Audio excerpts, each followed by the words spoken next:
Bien-aimés sœurs et frères dans le Seigneur, nous voici à notre 5e semaine, notre 5e session de 40 jours de campagne pour la prière.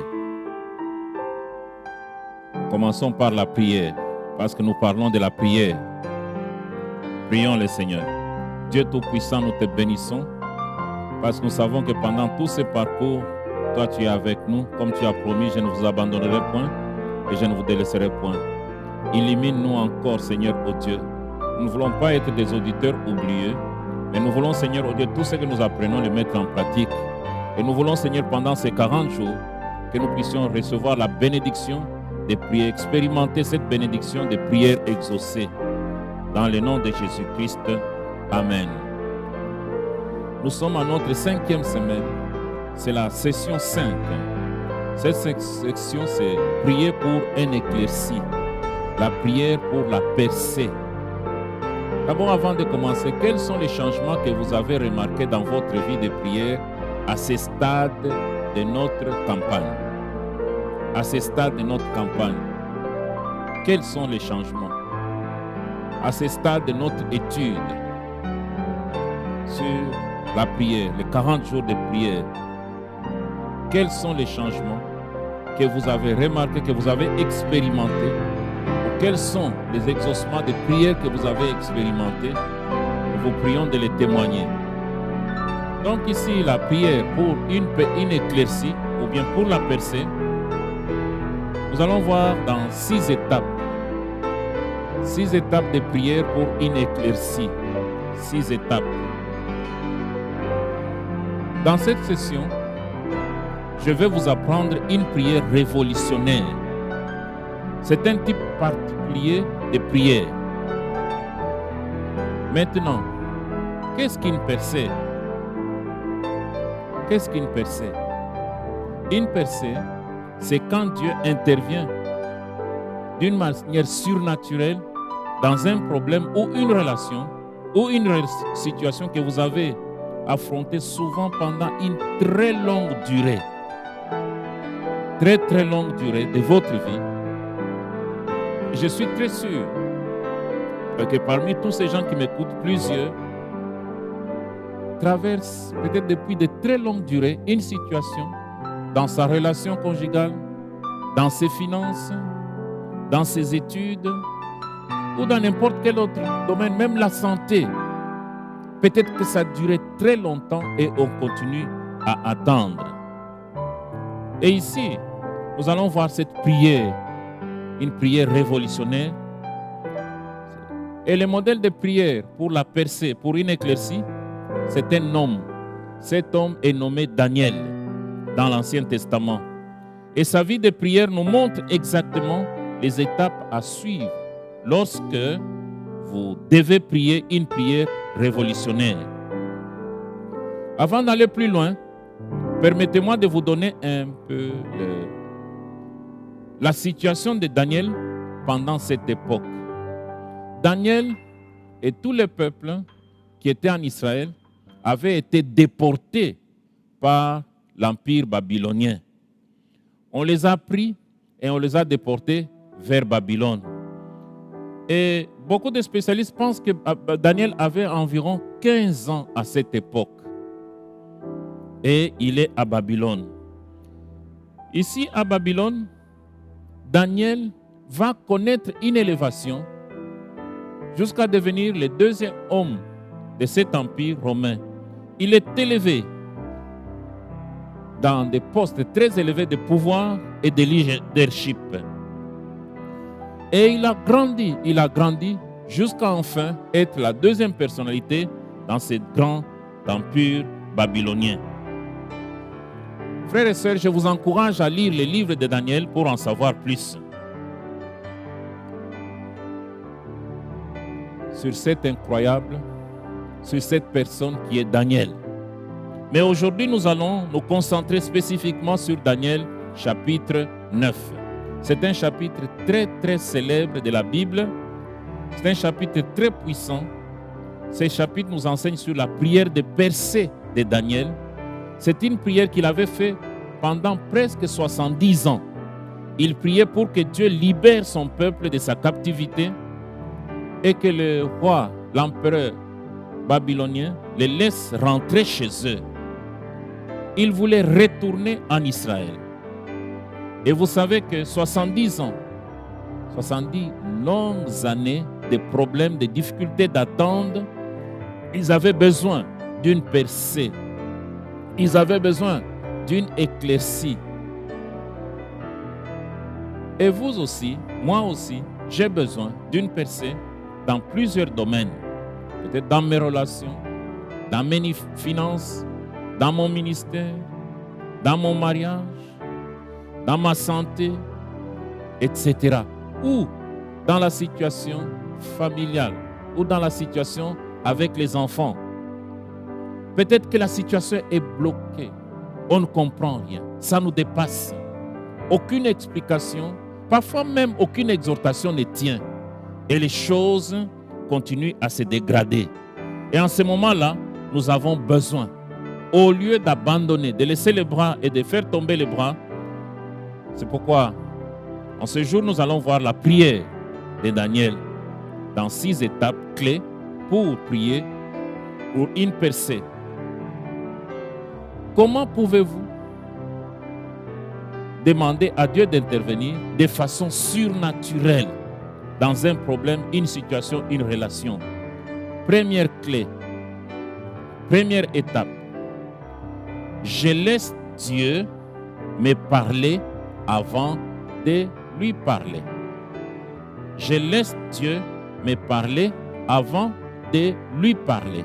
La première chose que Daniel a fait quand il priait pour une prière de percée, pour avoir la percée, il est allé d'abord à la parole de Dieu et laisser Dieu lui parler dans la Bible. Laissez Dieu lui parler. Et la Bible dit dans Daniel 9, verset 2, il est écrit: la première année de règne de Darius, moi Daniel, je me suis aperçu dans les livres que le nombre d'années indiquées par l'Éternel au prophète Jérémie pour la durée de la dévastation de Jérusalem était de 70 ans. Et il a découvert à partir des livres, il a laissé Dieu lui parler au travers de la parole de Dieu. Il a appris que la captivité devait durer 70 ans et c'était le temps.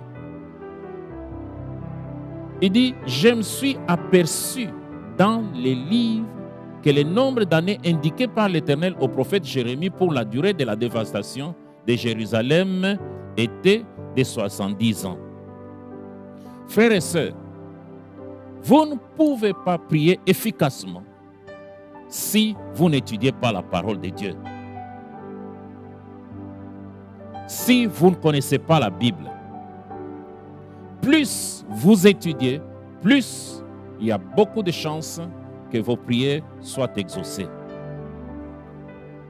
Plus vous lisez, étudiez la Bible, plus vos prières vont être exaucées.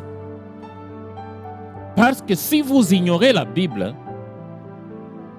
vous n'êtes pas sûr de recevoir l'exaucement à vos prières. Parce que si vous ne lisez pas la Bible, vous ne savez pas comment prier. Vous ne connaissez même pas ce que Dieu veut. Vous ne savez même pas quand et quoi prier, demander dans vos prières, quand vous ne lisez pas la Bible. Vous ne savez même pas ce que Dieu veut de vous. Pour vous aussi, vous ne savez pas. Comment vous allez demander sans que vous ayez la connaissance des promesses de Dieu?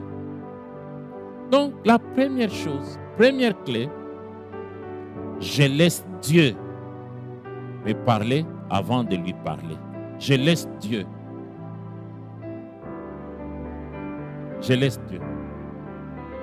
Parce que c'est au travers de la parole de Dieu que vous connaissez la volonté et les promesses de Dieu. Il y en a, frères, à peu près 6000 promesses de Dieu pour nous. Et voici ce que Jésus a dit à ce sujet. Jean 15, verset 7.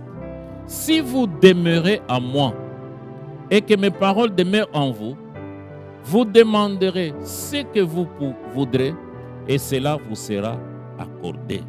C'est une promesse incroyable. Qu'est-ce que cela signifie? Que je demande quelque chose à Dieu et je dois recevoir la réponse. Si je ne reçois pas la réponse, je dois alors vérifier pour voir si j'ai rempli ces deux conditions.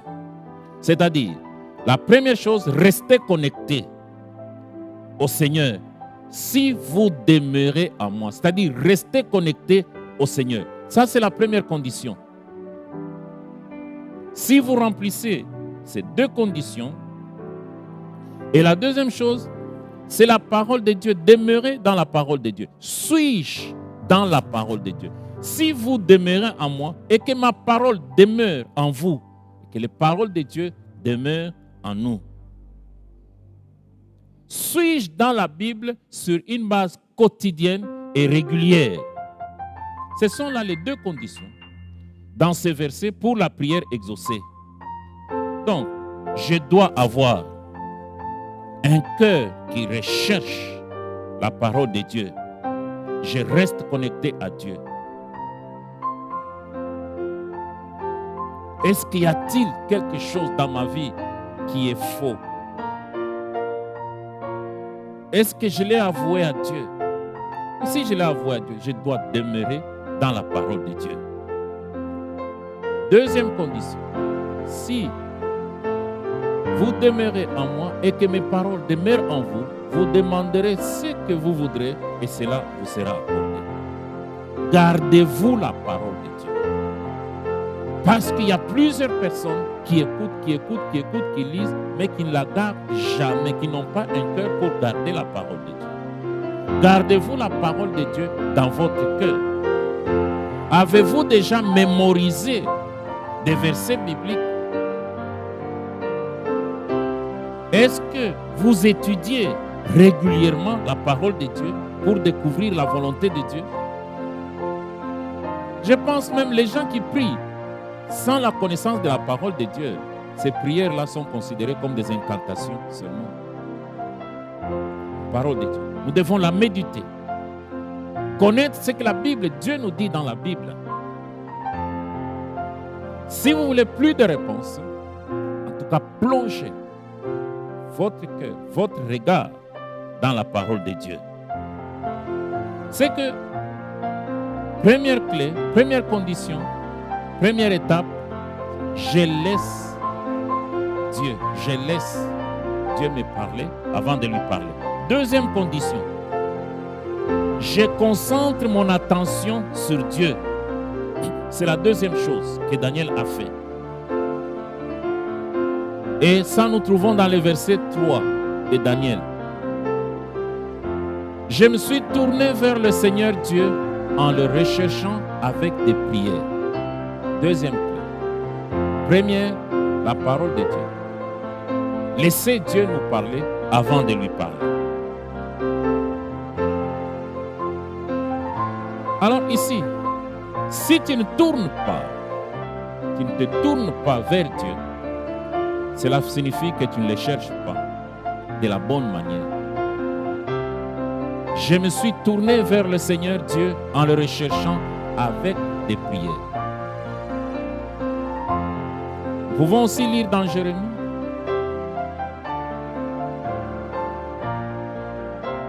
Il est écrit, vous me chercherez et vous me trouverez parce que vous me cherchez de tout votre cœur. Et puis dans Hébreu, Dieu récompense ceux qui les cherchent. Hébreu 11, 6.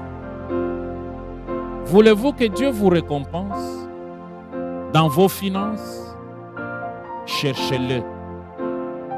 Aimeriez-vous que Dieu récompense votre mariage? Cherchez-le. Parce qu'il est écrit ici, Dieu récompense ceux qui le recherchent. Voulez-vous que Dieu vous donne la récompense dans vos études? Cherchez-le. Voulez-vous avoir le conseil et l'aide de Dieu? Cherchez-le. Quand vous voulez prendre une décision, parce que souvent c'est quand quelqu'un a pris une mauvaise décision et qu'il voit les mauvaises conséquences de sa mauvaise décision, il revient à Dieu. Non, cherchez-le avant. Nous devons les chercher sérieusement et avec diligence. Cherchez-le. Il dit, Dieu récompense ceux qui le recherchent. Dieu récompense ceux qui le recherchent. Parce que vous n'avez pas cherché Dieu, maintenant vous récoltez les conséquences. Frères et sœurs, chaque fois que nous ignorons Dieu, en tout cas nous récoltons des conséquences qui sont difficiles à gérer. Troisième clé. Troisième chose que Daniel a fait, c'est troisième étape. J'exprime mes désirs avec émotion. J'exprime mes désirs avec émotion. Parfois, nous sommes amusés. Quand on trouve quelqu'un en train de prier, il prie avec ardeur, il prie en pleurant, il prie en criant. Souvent, on dit non, ça, ce n'est pas la prière. Non, on doit prier avec émotion. Prier avec ardeur. On doit prier avec tout son cœur. Tout son cœur. C'est très important. C'est que nous devons exprimer nos désirs à Dieu avec émotion. S'il faut pleurer, il faut pleurer. S'il faut crier, il faut crier. Et qu'est-ce qui est dit ici? Dans Daniel, j'exprime mes désirs avec émotion. Je me suis tourné vers le Seigneur Dieu avec des supplications. Avec des supplications. C'est-à-dire avec tout son cœur. Si quelqu'un ne met pas un peu de passion dans sa prière, et si votre cœur n'y est pas, vous ne voulez pas vraiment prier comme Daniel, comme il est dit dans le verset 3 ici. Supplication. Quand quelqu'un prie dans la prière, ce n'est pas une faiblesse. Pas une faiblesse. Quand quelqu'un crie, c'est que dans la prière, nous devons déverser notre cœur devant Dieu.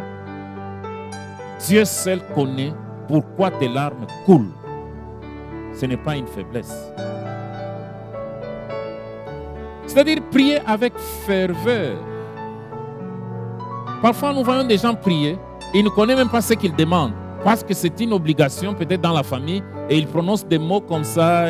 Et même parfois, quelqu'un qui est à ses côtés. Écoutez, Jésus à Gethsemane, il a prié jusqu'à ce que sa sueur était transformée en sang, avec ardeur, ferveur. Dieu ne s'intéresse pas seulement aux paroles, il s'intéresse aussi à l'émotion que nous dégageons, que nous utilisons dans nos prières. Quand vous implorez Dieu, Dieu veut vraiment venir en votre aide. Et il dit, j'ai versé mon cœur. J'ai versé mon cœur. Ça peut me prendre beaucoup de temps. J'ai versé mon cœur. J'ai versé mon cœur. Donc on prie avec émotion. Et il dit, j'ai découvert mon âme devant Dieu, à Dieu. Avez-vous déjà fait cela? Avez-vous déjà fait cela? Peut-être que vous êtes habitué à la prière, vous croisez seulement et vous récitez quelque chose, et même d'une manière vague, et même votre cœur n'y est plus. Et tout de suite, vous avez oublié même ce que vous avez demandé. Nous devons prier avec émotion. La quatrième clé, je dois démontrer mon sérieux dans la prière à Dieu. Êtes-vous sérieux sur le sujet de votre demande? Vous sérieux?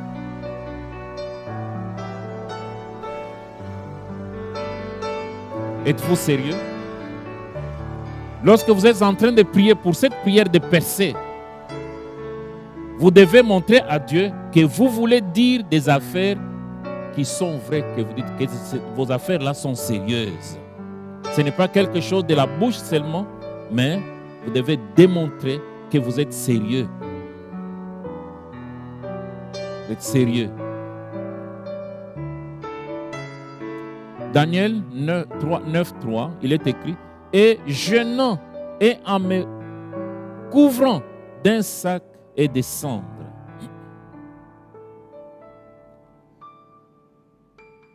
C'est qu'on portait des sacs, ce ne sont pas des sacs. Écoutez, quand vous portez les sacs, ça peut même vous blesser. C'est dur. C'était leur façon d'exprimer leur sérieux dans la prière. Cendre et la prière. Bien sûr, dans le Nouveau Testament, il est dit, déchirez vos cœurs et non vos vêtements. Écoutez mes frères et sœurs. Jésus a dit qu'il y a des miracles qu'on peut expérimenter seulement avec la prière et le jeûne. Les deux. Pas seulement la prière et jeûne. La prière ensemble avec les jeûnes.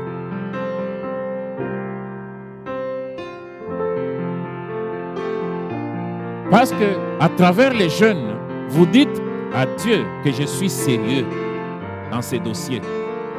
C'est pourquoi il ne faut pas jeûner à la légère. Nous voulons dire à Dieu, nous sommes assez sérieux. C'est pourquoi je me passe de la nourriture. Je suis passionné. Mais je n'ai pas le temps maintenant d'aller n'importe où. Je voudrais aller en profondeur avec toi.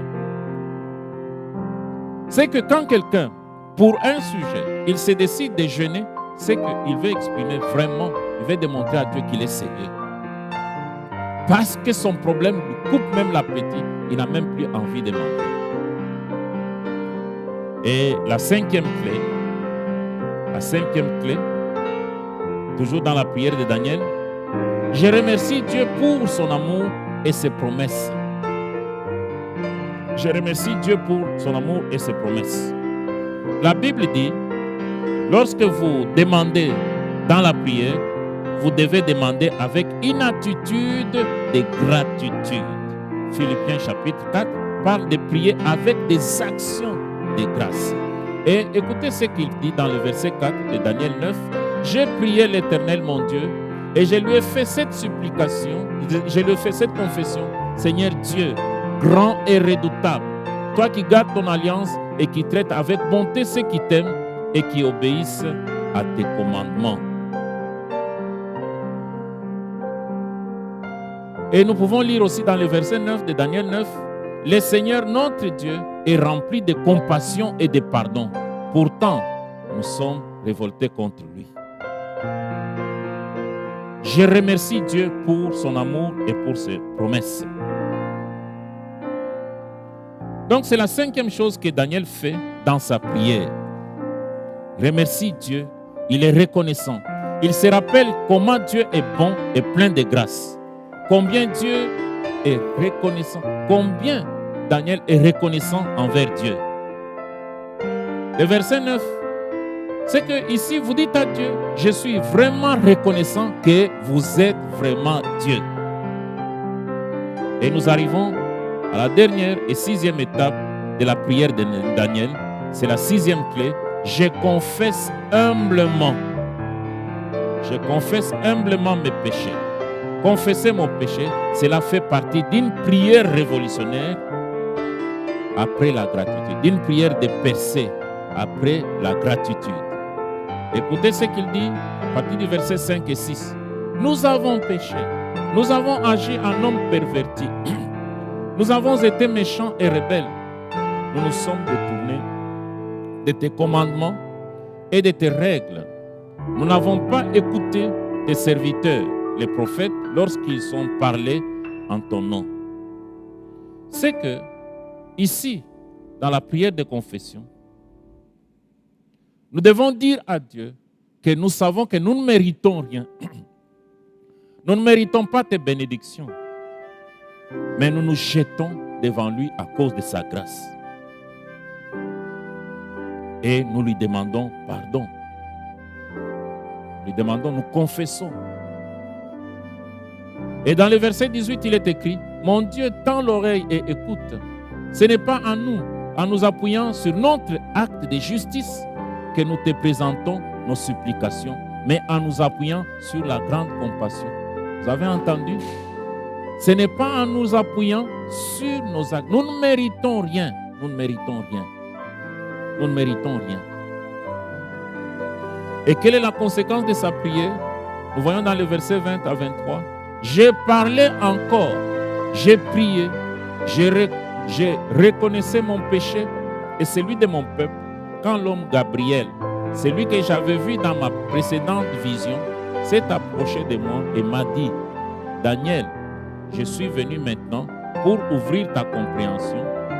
Lorsque tu as commencé à prier, une parole est sortie et je viens pour te l'annoncer car tu es considéré comme précieux devant Dieu. Je peux considérer comme précieux. Donc, frères et sœurs, voici les 6 étapes aujourd'hui pour une prière de percée dans une relation confuse, dans une relation qui a pris longtemps et nous voulons percer, nous voulons une éclaircie. Alors ici, Daniel, dans ce célèbre chapitre 9, nous donne quelques clés pour expérimenter la percée, pour expérimenter la réponse surnaturelle de Dieu. Que Dieu vous bénisse. Amen.